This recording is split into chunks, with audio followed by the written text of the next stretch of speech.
Bonjour à tous, c'est Edion et aujourd'hui on se retrouve pour parler du Unreal Engine 5 qui a été dévoilé il y a quelques jours. Donc il y a justement en plus sûrement bluffé un peu tout le monde et ébahi un peu tout le monde parce que c'est vrai que quand on a vu la démo justement pour la PlayStation 5, on aurait vraiment cru les décors surtout, parce que le personnage on n'a vu que de dos, mais les décors surtout étaient vraiment très réaliste, on s'y croirait vraiment. Donc ça montre qu'il y a une vraie mise à jour, une vraie évolution dans le temps, et ça c'est vraiment un truc qui va révolutionner un peu tout le monde du cinéma surtout je pense. Parce que le jeu vidéo ok, mais le jeu vidéo ça va plus avoir des meilleurs graphismes, mais pour le cinéma, donc là je vais parler justement de ces vidéos que je vais plus pour les créateurs, la vidéo que je vais vous faire là c'est plus pour les créateurs, pas forcément pour les gens justement qui vont jouer au jeu, mais c'est plus pour les gens là parce que là ça va, donc pour le jeu vidéo comme je disais, ok les graphismes, donc ça, mais bon ça après il y aura peut-être aussi tout ce qui est ray tracing que j'ai sur la lumière qui sont en temps réel, donc voilà, ça va, en fait ça va être avec le côté visuel. Après en termes de pure mécanique de jeu, ça je suis pas l'expert dedans, donc ça je sais pas s'il y aura beaucoup de nouveautés. Mais pour moi, c'est plus dans le monde du cinéma qui va être révolutionnaire parce que ce que vous voyez là, ça, on dirait des décors réels. Donc là, vous enlevez, le décor là, vous regardez, vous le mettez sur fond vert avec une vraie personne dedans, et ça peut être très réaliste. Donc, je pense qu'avec ça, déjà, pour commencer, c'est le moteur là utilisé dans la série The Mandalorian. Donc, je pense que Disney a normalement les exclusivités, en général, il y a souvent des marques qui testent les nouvelles technologies. Donc ça va être le cas, c'est pour ça que nous, l'Unreal Engine 5 ne viendra pas avant 2021 pour les créateurs. Bon, après créateur, c'est n'importe qui peut le télécharger parce que l'avantage de l'Unreal Engine, c'est que c'est gratuit, entre guillemets, parce que c'est gratuit en fait quand on est indépendant et qu'on n'a pas un projet qui rapporte beaucoup.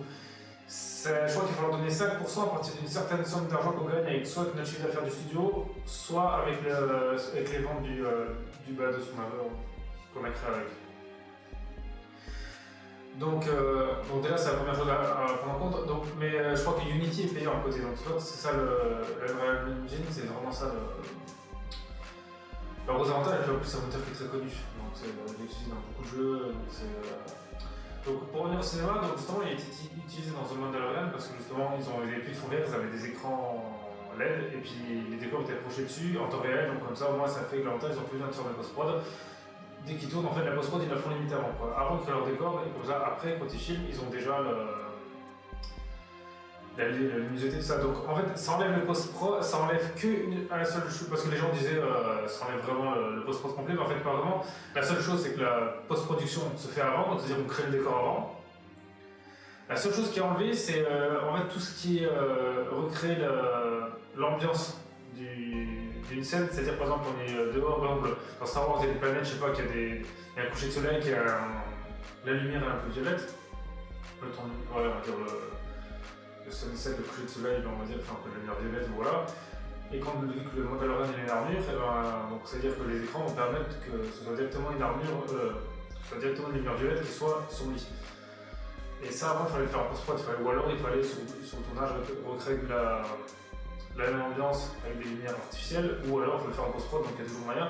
Donc en fait, ça pour moi ça va juste enlever la partie composing. Donc en fait la partie composing c'est très simple, en fait c'est la personne qui, en général c'est la personne qui fait ça dans les petits studios, mais c'est la personne qui va prendre tous les éléments, par exemple quand il va y avoir une explosion, la 3D, un réacteur, en fait qui va assembler les scènes pour qu'elles soient réalistes. C'est-à-dire qu'en gros, par exemple, si vous tournez tout sur fond vert et que vous voulez vous inscrire avec Mars, il va falloir recréer sur vous, la personne, la même lumière. Sinon, après, on va dire, par exemple, si vous tournez tout sur fond vert et que la lumière utilise une lumière blanche assez forte pour qu'on soit bien vu, et si vous êtes blanc comme ça à clair dans une scène par exemple un peu sombre, ça va faire tache. Donc là, c'est un peu ça en fait, c'est-à-dire que ça va. Pour moi, ça va réduire ça va juste réduire le composing. Donc, parce que la post-prod, il faut comme la faire avant. Donc, c'est un gain de temps qui va être pas mal, je pense, mais voilà, donc déjà c'est sûr, ça va surtout faciliter la tâche de certaines personnes, parce que des fois c'est vrai que c'était pas forcément évident de recréer, même s'il y a beaucoup de logiciels, par exemple vous avez la suite de Red Giant qui a leur super comp, je crois que ça s'appelle ça, leur plugin qui est vraiment pas mal, où il est assez cher, il a 400€, mais qui est pas mal là-dessus, pour vraiment faire la prestation, les vraiment top. Ensuite, voilà. Ensuite, pardon, mais sinon, il faudra quand même créer avant les décors. Donc ça n'enlève pas ça. Par contre, aussi, l'avantage, c'est que ça évite de se déplacer. Pour moi, c'est ça le gros avantage. Parce que, on va dire, et ça, je peux surtout parler des gens un peu indépendants, comme moi, par exemple, qui, en fait, quand vous voulez tourner un truc, en général, on nous affirme, c'est que les décors, ça joue quand même pas mal. Donc, on voit tout quoi, les décors sont magnifiques, et le truc, c'est qu'on n'a pas forcément des fois le budget pour en créer, parce que ça coûte très cher, ou alors même voir le talent. Et des fois, on n'a pas forcément plus de budget déjà pour se déplacer n'importe où, et en plus à avoir les autorisations, parce que autant il y en a qui va avoir PNL qui va louer le Tour Eiffel, autant je suis pas sûr que n'importe qui y arriverait. Si on n'a pas un minimum de notoriété, il y a certaines choses qu'on n'a pas accès. À moins d'être tombé sur un beau jour de chance et d'avoir vraiment un projet très très solide et que la personne en face de nous accepte. Mais sinon, c'est un vrai problème ça. Donc avec ça, on pourra créer des trucs encore plus réalistes que maintenant, parce qu'à l'heure actuelle, on peut déjà créer des choses réalistes, mais pour faire vraiment un truc en 3D, c'est un peu compliqué pour que ce soit vraiment très très réaliste sans passer par la photogrammétrie. Donc là voilà. Donc avec l'Unreal Engine, si on peut faire ça déjà, en plus ce qu'on a vu c'est du temps réel, donc si on peut faire ça en temps réel, ça pourra vraiment être magnifique. Et sûrement aussi, de toute façon, en cinéma, de toute façon, on n'utilise pas en temps réel parce que vu que je pense pas que beaucoup ont déjà les moyens d'acheter des LED et pour mettre ça projeté sur le direct. Aussi, l'autre truc, c'est que quand vous faites de la production en temps réel comme ce Mandalorian, donc direct sur les écrans LED, il faut aussi que la caméra soit synchro avec, donc il faut que la caméra soit compatible avec. Et là, à l'heure actuelle, il n'y a que les. Je sais qu'Harry en a une, Red, je suis pas sûr. Mais donc je sais, donc voilà, donc déjà en tout cas c'est des caméras à 30-40 000 euros sans équipement. Donc c'est juste donc plus c'est-à-dire juste le boîtier et même pas d'objectif. Donc c'est déjà ça le prix là. Donc ça va nous faire un temps fou pour les gens qui sont indépendants, qui vont permettre de créer des trucs très beaux sans forcément trop se compliquer la tâche ou sans forcément dire se cogner parce que vu que c'est gratuit, parce qu'on pourra toujours créer un truc comme ça, puis mettre sur fond vert, et puis voilà, faire des choses pour rendre vivant. Donc ça va être déjà un gros gain. Après par contre, il y a le premier point d'interrogation déjà, c'est que ok c'est beau, bien sûr c'est magnifique, mais comment ça a été fait? Donc je m'explique, en fait on ne sait pas si c'est genre les outils internes de l'Unreal Engine qui permet de créer ça, ou alors c'est la photogrammétrie. Donc c'est-à-dire que, bon même si c'est vrai que là les gros là je ne sais pas si ça existe vraiment, mais ça peut être ça aussi. Donc ça aussi à voir, ou alors c'est importé d'un autre logiciel de création. Où il y a les plugins exprès. Il faut voir ça aussi parce que c'est beau, mais il faut voir comment c'est décrit. Si c'est créé avec les outils du moteur, c'est parfait. Parce que je sais que l'Unreal Engine, en plus, il n'est pas super compliqué. Il y a beaucoup de plugins. Bon, je ne les connais pas assez, mais de ce que j'ai regardé, je sais qu'il y a beaucoup de plugins pour faciliter les créations. Voilà, donc déjà, moi, personnellement, c'est un logiciel que je vais utiliser. Déjà, je vais télécharger le 4. Pas tout de suite, mais dès que j'aurai un peu plus de temps, je ferai ça pour un peu me familiariser parce que le 5 m'intéresserait beaucoup.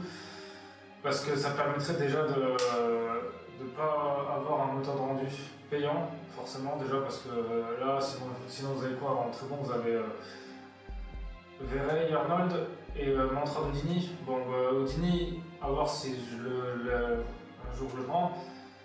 Mais je sais si j'ai Houdini, c'est bon, ça n'aura pas de problème. Mais après aussi le problème de l'Unreal Engine, donc ça aussi il faudra voir si ça change, c'est que je sais qu'à l'heure actuelle, en fait on ne peut pas faire de simulation à l'intérieur du logiciel. On fait de la simulation de fluide, je sais qu'on peut en apporter d'autres logiciels, par exemple on peut mettre du Blender dedans, on doit pouvoir mettre d'autres Max ou ça les autres. Mais je sais qu'on ne peut pas mettre je sais que lui-même n'a pas une fonction comme ça.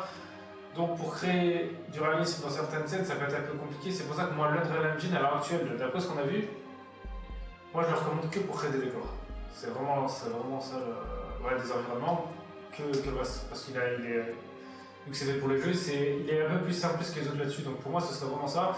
Et utiliser d'autres logiciels pour faire d'autres choses. Enfin, pour faire la simulation, pour faire du feu, des explosions, tout ça, je pense qu'il faut mieux le faire ailleurs parce que de toute façon, même si par exemple on peut importer tout dans l'Unreal Engine actuel, donc le 5, si on peut tout mettre dans le 5, mettez-le en 5, mais de toute façon, votre montage final, vous ne le ferez pas dessus. Vous ne le ferez pas sur l'Unreal Engine, vous le ferez souvent sur After Effects ou DaVinci Resolve ou Nuke. Donc ça sert à rien de. Si on peut pas, si par exemple il n'améliore pas la qualité des effets spéciaux, on va voir le dessus de 5, s'il n'améliore pas ça, gardez-le que pour les décors. Si à l'heure actuelle, en tout cas, par exemple le câble, parce que je vous dis si c'est un à l'utiliser, faites-le déjà que pour ça. Ou alors si vous trouvez qu'il est à peu mieux en moteur dans Cycles, mais si vous voulez faire tout ce qui est explosion, tout ça, ça sert à rien de vous embêter à le transposer là-dedans et à faire des manips pour que ce soit compatible. Faites plus ça. Parce qu'il n'y a pas de. De toute façon, vous ne faites pas le montage final avec, ça sert à rien. Il n'y a pas forcément d'intérêt. Ensuite, l'autre chose aussi à prendre en compte, c'est. Donc, déjà, il y a Rempli de Normal Map. Donc, alors, je ne suis pas assez spécialiste en texture pour vous parler en détail ce que c'est. Je le ferai sûrement dans une prochaine vidéo.